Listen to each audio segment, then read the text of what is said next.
여러분, 계속해서 이어지고 있는 우크라이나와 러시아의 전쟁으로 인해서 기름 파동이 이어지고 있습니다. 차에 연료로 사용되는 기름뿐만이 아니라 마트에서 식용유가 품절됐다. 혹시 이런 얘기 들어보셨나요? 맞아요. 그 마트 칸에 그 기름 칸만 막 비어있고 그런 모습들을 보는 것 같습니다.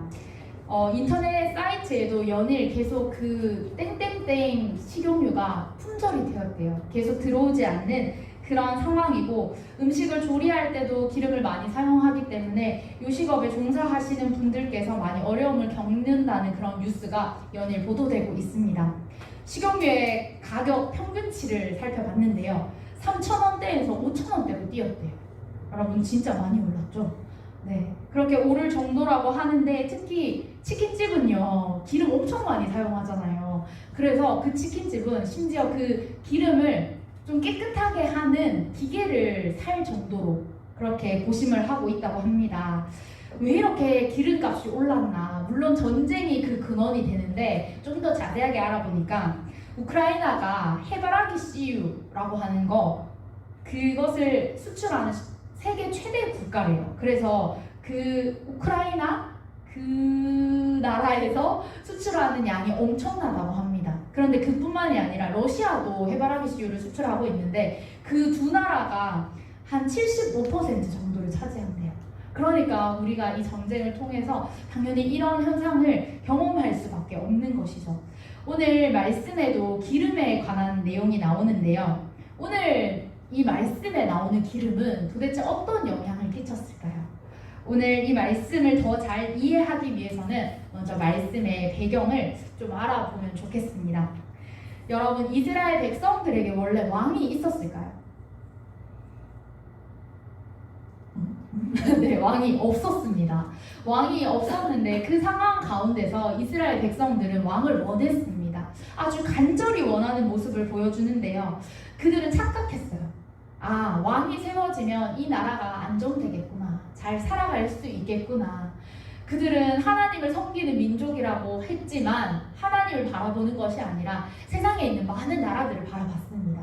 그래서 강대국들을 바라보면서 세상에 있는 많은 나라들의 그 왕을 보면서 우리도 왕이 있었으면 좋겠다. 이 혼돈된 시대 가운데 왕이 있으면 이 모든 일들이 정리가 될 것이다 라는 그런 착각을 하게 됐습니다. 그런데 하나님께서는요, 이 이스라엘의 백성들의 이 원성을 들으시고 그들에게 왕을 허락하십니다. 그런데 여러분, 이 열왕기의 말씀은 열 왕에 대한 이야기지요. 그래서 열왕기 상과 열왕기 하로 나뉘어지고 있는데, 여전히 왕이 세워졌다고 해서 그들이 잘 살아가는 것이 아니었어요. 그냥 오히려 더 혼돈의 시대, 악한 것들만 드러나는 그런 일들이 일어나게 됩니다. 돈의 시대, 죄악이 가득한 시대, 전쟁이 일어나고 있는 그런 시대가 만연해져 있던 것이죠. 그 가운데서 우리가 봤던 열왕기상의 말씀은 가히 엘리야서라고 해도 과언이 아닌 것 같습니다. 왜냐하면 하나님께서 그 혼돈의 시대 가운데 엘리야를 세우셔서 열왕기상은 엘리야의 그런 이야기들로 가득 채워져 있기 때문이고요. 그리고 오늘 우리가 함께 했던 열왕기 하의 말씀은 엘리사서라고 해도 과언이 아닙니다.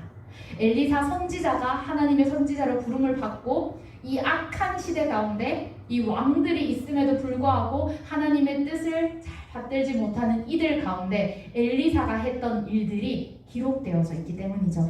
오늘 말씀을 보니까요, 선지자의 제자들의 아내 중에 한 명, 그 한 여인이 엘리사에게 찾아옵니다. 그리고 나서 어떻게 합니까? 부르짖어서 이야기를 해요. 당신의 종 나의 남편이 죽었는데 빚은 갚지 못하고 두 아이를 종으로 삼으려 하는 그런 상황 가운데 제가 있습니다. 오늘 엘리사에게 한 여인이 찾아서 이렇게 말을 합니다. 이 여인이 엘리사 앞에 나올 수 있었던 이유는 뭘까요? 갑자기 뜬금없이 여인이 막 엘리사한테 나와서 이야기할 수는 없겠죠. 그 이유는요, 바로 자신의 남편이 엘리사가 잘 알고 있던 사유였기 때문이에요. 이 여인은 엘리사 앞에서 내 남편이 여호와를 경외하는 줄은 이미 당신이 잘 안다라고 이렇게 고백하고 있기 때문이에요. 그래서 이 원어의 내용들을 잘 살펴보면 이미 엘리사가 이 남편을 잘 알고 있는 사이였고, 그것으로 추측해 보면 이 남편도 그 선지자로서 하나님을 정말 경외하고 하나님을 예배하고 그런 일에 최선을 다했던 사람이다라는 것을 우리가 알 수 있는 것이죠. 그런데 여러분, 이 표현이요, 단순히 이 여호와를 경외한다는 이런 표현이요, 단순히 신앙의 소문을 들어서 나는 건 아니었어요. 그리고 정보적인 전달로 그냥 엘리사에게 내 남편이 여호와를 경외한다 이렇게 말하는 것이 아니라 이미 오히려 더 친한 사람, 친밀한 그런 단어들로 이야기하고 있다는 거예요. 그래서 오늘 내 남편이 죽었습니다라고 이야기하는 가운데 뭔가 더 간절하고, 엘리사 당신도 잘 알고 있지 않냐고 정말 간절함으로 부르짖는 말씀이 오늘 1절에 기록되고 있는 것이죠. 오늘 성경은요, 죽은 남편을 여호와를 경외하는 자라고 정의를 하면서 오늘 이 여인과 함께 이 남편을 소개하고 있어요. 그러면 우리가 이 이야기를 통하여서 시대적 배경을 좀 읽을 수가 있는데요. 이 시대적 배경은요, 이스라엘 백성들이 이 선지자를 잘 섬기는 일에 나아간 것이 아니라 아합 왕이 세워지고 이미 이세벨을 통하여서 많은 자들이 여호와를 섬기는데 죽어가는 일들이 계속해서 만연했던 그런 시대적 배경을 우리가 알 수 있어요. 그래서 여호와의 선지자다, 떵떵거리고 때로는 정말 예배하는 일에 집중하고 이런 것으로 살아가는 것이 아니라 정말 힘든 상황, 어려운 상황 속에 계속해서 있다는 것을 우리가 유추해 볼 수 있는 겁니다. 원래 이스라엘에는요, 이런 법이 있었어요. 하나님께서 고아와 객과 가부를 잘 돌보라 라는 이런 법들을 허락하셨어요.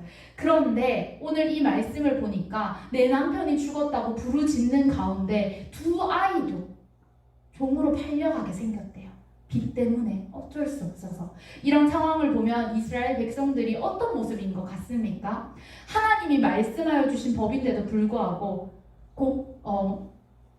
고아와 객과 가부를 돌보지 않고 있어요. 전혀 관심이 없고 그 과부에게 손을 내밀어 주지 않는 상황, 그런 것이 바로 이들이 살아가고 있는 세상이었습니다. 그리고 더 대외적으로 바라본다면 이 시대에 왕이 있었지 않습니까? 근데 왕이 그 자신의 아내와 함께 계속해서 여호와를 경외하는 일을 멈추고 우상을 섬기는 일이 계속 되다 보니까 이제는 겉으로 보기에는 뭔가 잘 사는 것 같고 탄탄해 보이는 것 같아 보여도 이미 정말 병들고 썩을 대로 썩어버린 그런 나라의 모습이라고 할 수 있죠.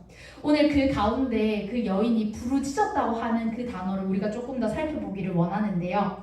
이 표현이요, 정말 고통스러운 표현이었대요. 그냥 부르짖는 게 단순히 부르짖은 것이 아니라 천둥 소리와 같은 소리를 낸다라는 뜻을 갖고 있대요. 그래서 정말 큰 소리로 자신의 목이 쉬도록 정말 죽을 듯이 엘리사에게 부르짖고 있다는 거예요. 이 부르짖었다는 표현, 이것을 성경의 다른 곳에 찾아보면 어떤 시대에 있냐면 애굽에서 그 노예 생활을 할 때 이스라엘 백성들이 하나님께 부르짖었다라는 표현이 있어요. 그때 썼던 표현과 같대요. 정말 하나님, 제가 더 이상 못 살겠습니다. 제가 정말 죽을 것 같습니다. 제발 저희의 이 부르짖음을 들어주세요라고 간절히 고백했던 그 고백이 오늘 이 부르짖음과 같다는 겁니다. 그만큼 고통 속에서 절박하고 절망적이면서 비통함을 가지고 몹시 흥분하여서 그 엘리사를 붙잡고 이 여인이 이야기하고 있는 거예요. 그러면 이 여인의 부르짖음 조금 더 자세하게 살펴보면요, 이 여인이 이렇게 이야기하고 있죠. 당신의 종이 죽었습니다. 이 표현은 단순히 내 남편이 죽었습니다 이런 뜻이 아니라 내 삶의 모든 것이 파괴됐습니다. 내 남편이 죽음으로 인하여서 나는 진짜 망했습니다. 나에게 희망이 한가지도 아주 작은 것도 없습니다 라는 이런 표현과 같습니다. 아내는 과부가 됐고 자녀들은 고아로 있다고 해도 과언이 아닐 정도의 삶이었어요. 그런데 더 나아가서 무슨 일이 있었습니까? 두 아이가 팔려갈 지경에 있다는 겁니다. 그때 이스라엘은요, 남성 중심의 사회였어요. 그래서 남편이 일을 하고 아내들은 일을 하지 않는 구조였어요. 그래서 이 사회에서 과부가 된다는 건 이스라엘 백성들 가운데서 정말 가장 낮은 자리에 있는 삶, 내 삶에서 너무나도 힘든 것을 경험해야 하는 사회적 약자의 생활, 그것을 계속 이어가야 하는 그런 상황에 처한 것이었어요. 어떤 사회적 지위도 가질 수가 없고 일을 할 수도 없고 법적으로도 보장받지 못하는 그런 상황이 오늘 이 과부의 모습이었던 거죠. 거기다가 말씀을 보면 당시 이스라엘에 어떤 일이 있었는지 알 수 있는데요. 전쟁과 가뭄이 있었다고 합니다. 열왕기하 3장을 보면 이스라엘이 겪고 있는 가뭄에 대한 묘사들이 나오고 있는데요. 왕들이 자기의 병사와 말들에게도 먹일 물이 없대요. 그렇게 호소하고 있는 내용이 나와요. 왕들조차 물을 구하는 것이 쉽지 않고 전쟁은 발발하고 얼마나 절망적이었겠습니까? 그런데 개인적으로나 사회적으로나 아무도 그 삶을 보장받지 못하고 자신에게 나아가지 못했던 상황 가운데 그 중에서도 과부였단 말입니다, 여러분. 과부의 삶, 정말 희망 하나도 없는 그런 삶을 이 여인이 맞닥뜨렸다는 거죠. 이 여인은 남편을 잃은 슬픔과 함께 그 현실에 부딪혀서 이제는 내 삶이 파괴되고 망하고 무너지는 것 같다. 빚을 갚지 못해서 내 두 아이도 이제 내 곁을 떠난다. 그 두 아이가 종이 된다라고 하는 이런 상황을 맞닥뜨리니까 너무나도 고통스러워서 오늘 엘리야를 찾아가게 된 겁니다. 이 말을 들은 엘리사가 어떻게 했습니까? 이 엘리사는요, 가만히 있지 않았어요. 여인에게 이렇게 말을 합니다. 내가 너를 위해서 어떻게 하랴? 내 집에 무엇이 있는지 내 아이에게 말해봐라. 이렇게 엘리사가 이야기를 해요. 그러니까 그 여인이 저는 집에 이제 그릇 한 그릇밖에 없습니다 라고 엘리사에게 이렇게 이야기를 하는데요. 이 여인에게 기름 한 그릇이 무슨 의미였겠습니까? 이 여인에게는요, 아무런 의미가 없었어요. 그 여인의 집에 이 기름으로 무언가를 만들 곡식조차도 없고 가루조차도 없는 상황이었습니다. 기름 자체가 귀한 물건이었다고 해도 그냥 이 한 그릇에 있는 기름이 그 여인에게 무슨 희망이었을까요? 생활을 해나가는 것조차 불가능하고 이것으로 내가 더 이상 무엇을 할 수 없는 가운데 있는데 오늘 엘리사가 너한테 뭐가 있냐고 묻는 거예요. 오늘 그랬을 때 3, 4절의 말씀을 보면 엘리사는 이제 이렇게 이야기를 합니다. 너는 바깥에 나가라. 그리고 모든 이웃에게 그릇을 빌려와라. 빈 그릇을 빌리되 조금 빌리지 말고 너는 네 두 아들과 함께 들어가서 문을 닫고 그 모든 그릇에 기름을 부어서 차는 대로 옮겨라. 이렇게 이야기를 하고 있어요. 여러분, 기름이 한 그릇밖에 없다고 했지 않습니까? 그런데 도대체 왜 그릇을 빌려오라 하는 걸까요? 우리는 말씀을 읽어서 이제 무슨 일이 일어나겠구나, 놀라운 역사들이 일어나겠구나라고 추측할 수 있어요. 그런데 오늘 이 여인에게는 이런 추측을 할 수 없는 상황이죠. 그냥 기름 한 그릇이 있는데 이 기름으로 뭘 하기에 그릇을 빌려오라고 할까? 이런 의문이 들지 않았겠습니까? 그리고 그릇을 빌리러 가는 그 여인 가운데 이런 생각들이 들었겠죠. 왜 이런 일을 내게 시킬까? 이해할 수 없는 명령이다. 그런데 오늘 이 여인은요, 이 명령을 따르기로 결정합니다. 그리고 이제 엘리사의 말을 따라서 동네로 가서 이웃들에게 그릇을 빌립니다. 동네 사람들이 보기에는 이 여인이 어때 보였을까요? 좀 속된 말로 좀 미친 사람이지 않을까 이런 생각이 들지 않았겠습니까? 보니까 빚도 많고 남편도 죽었고 두 아이도 팔려갈 지경에 놓였으니까 이제 이 여인이 정말 좀 이상해졌구나, 좀 이상한 행동을 하는구나 이런 생각이 들었을 겁니다. 그리고 당장 이 여인이 무언가 잔치를 하는 것이 아닌데 이 그릇을 빌린다고 하면 이 사람들이 빌려주고 싶었겠습니까? 다시 돌려받을 보상도 없어요. 내가 의식주 생활을 하는데 필요한 것을 이 여인에게 줘버리면 이 여인이 다시 줄 수는 있을까라는 그런 의문들도 드는 상황이었죠. 그런 가운데 오늘 이 여인은 순종하였고 그리고 엘리사의 명령이 떨어져서 이웃들 또한 이 그릇을 그 여인에게 빌려주는 모습이 나옵니다. 이 여인 가운데 이제 어떤 결과가 일어났을까요? 놀랍게도 그 기름을 그릇에 붓기 시작하는데 기름이 한 그릇에서 끝도 없이 나오는 거예요. 언제까지 나왔지요, 여러분? 준비한 그릇들에 기름이 가득 찰 때까지 계속해서 흘러 넘치는 오늘 그 말씀이 기록되어져 있습니다. 결국 하나님은요, 하나님의 은혜로 이 빚을 갚고 두 아들이 팔려갈 위기를 모면시켜 주셨습니다. 우리가 이 말씀을 통해서 알아야 하는 것은 단순히 기적이 일어났다가 아닙니다. 우리는 어쩔 수 없이 기적이 일어났다는 사실 자체에 집중할 수 있지만 가장 중요한 것은요, 우리가 이 기적이 아니라 오늘 이 여인을 통하여서 하나님께서 우리에게 주시는 메시지가 진짜 어떤 메시지인지 더 알아야 한다는 거죠. 여러분, 이 기록의 상황들을 보면요, 좀 이상한 점들이 많아요. 먼저 엘리사는 과부를 만나자마자 집에 뭐가 있냐고 막 묻죠. 집에 있는 것을 전부 이야기하라고 하는데 왜 집에 뭐가 있는지 이야기를 하라고 했을까요? 집에 뭔가 있으면 큰 기적을 일으킬 수 있을 거야. 그래서 그렇게 이야기를 했을까요? 집에 아무것도 없다면 그런 기적은 일어나지 않았을까요? 하나님께서 기적을 베푸시는 데는요, 그 어떤 매개체도 필요하지 않을 수 있습니다. 그런데 오늘 엘리사는 하나님의 말씀에 따라서 이 질문을 하게 되죠. 아니면 여러분, 엘리사가 확인을 하기 위해서 과부가 어느 정도 가난한지 모르겠으니까 오늘 네가 있는 것 좀 가져와 봐라. 그래서 오늘 이거 가지고 내가 뭐 어떻게 해줄게. 이런 내용이었을까요? 여러분, 엘리사는요, 이미 이 여인의 힘든 모든 것을 알고 있었습니다.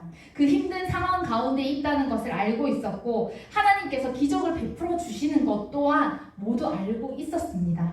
그래서 우리가 여기에서 꼭 기억하고 알아야 할 것은 하나님께서 우리의 삶 가운데 어떤 것으로 어떤 방법으로 역사하는가입니다. 단순히 기적에 초점을 맞추고 그리고 그 기적이 대단하다로 끝나는 것이 아니라 하나님께서 우리의 삶 가운데 역사하시는 방법이 무엇인지를 우리가 명확하게 알아야 한다는 것이죠. 하나님께서는 오늘 그릇과 기름으로 역사를 하셨습니다. 먼저 기름은요, 상당히 그 당시에는 귀한 것이었죠. 하지만 한 그릇 가지고는 어디에도 쓸 수 없는 상황이었습니다. 가부가 지고 있던 빚의 양이나 생활에 필요한 돈을 생각할 때는 너무나도 하찮은 양이었던 거죠. 얼핏 보기에는 별 도움이 되지 않아 보이고 이 기름에서 무슨 능력이 나오겠으며 이 기름으로 어떤 것도 할 수 없는 상황 가운데 있었지만 하나님께서는 오늘 가부가 가지고 있던 그 기름 한 그릇을 통해서 두 아들의 모든 상황, 그 과부가 겪고 있던 모든 상황을 변화시켜 주셨습니다. 그래서 우리가 또 한 가지 알아야 하는 것이 있는데요. 바로 말씀의 그대로 기름이 준비한 그릇의 용량만큼 채워진다는 것이죠. 하나님께서 능력이 부족하셔서 그릇을 가져와라 하셨을까요? 하나님이 능력이 부족하셔서 기름에 있는 것만 내가 채워줄 거야 했을까요? 하나님의 능력이 부족하여서 이것만 채워지게 하시는 분이었을까요? 우리 하나님은 그런 분이 아니십니다. 하나님의 능력은요, 우리의 모든 상황들을 뛰어넘으시고 우리의 생각보다 더 놀랍게 역사하시는 분입니다. 그래서 하나님께서는 오늘 이 그릇이 없더라도 역사해 주실 수 있고 많은 상황들을 열어가 주실 수 있는 분이에요. 그런데도 오늘 이 기름이 그 그릇이 다 차고도 계속해서 흘러 넘치지는 않았습니다. 그 기름이 그쳤을 때는 준비한 그릇들이 모두 가득 채워졌을 때였죠. 하나님께서는요, 우리에게 오늘 이 말씀을 통해서 이런 것들을 이야기해 주고 계십니다. 너희들이 그릇을 준비하고 그 준비한 것 가운데 내가 역사할 것이다 라는 것을 알려주고 계세요. 하나님의 한계가 아니라 우리가 하나님 앞에 준비한 것을 가지고 이제 마음껏 펼치시고 너희를 통하여서 내가 그 그릇에 기름을 붓고 일할 거야 라고 말씀해주고 계시는 겁니다. 여러분, 우리가 삶 속에서 필요한 것들이 너무 많아요. 그런데 하나님께서 그릇을 준비하라고 하는데 우리는 때로는 엉뚱한 것들을 준비할 때가 너무 많습니다. 나에게 필요한 그릇, 내가 이 세상에서 잘 살아갈 수 있는 그릇, 남들에게 인정받는 그릇, 이런 그릇들을 너무나도 많이 준비한다는 거예요. 그런데 하나님께서는요, 그런 그릇이 아니라 오늘 온전히 여러분들이 하나님 앞에서 하나님의 역사하심을 믿고 그릇을 준비하기를 원하십니다. 하나님 감사합니다. 우리가 하나님 앞에 준비한 것을 가지고 그 위에 기름 부으시고 일하시는 하나님을 경험하기를 원합니다. 때로는 하나님의 방법이 이해되지 않고 잘 모를 때가 있다 할지라도 순종하게 하시고 또 때로는 세상이 우리를 손가락질하고 도저히 안 되는 방법을 가지고 너희들이 헛수고를 한다 말할지라도 이제는 하나님의 방법대로 준비된 그릇에 기름이 부어지고 그 기름을 통하여서 하나님 나라가 우리를 통하여서 확장될 줄을 믿습니다. 그 은혜를 날마다 누리며 하나님의 하나님 앞에 그릇을 준비하는 자들 되게 하여 주시옵소서. 예수님의 이름으로 기도드립니다. 아멘.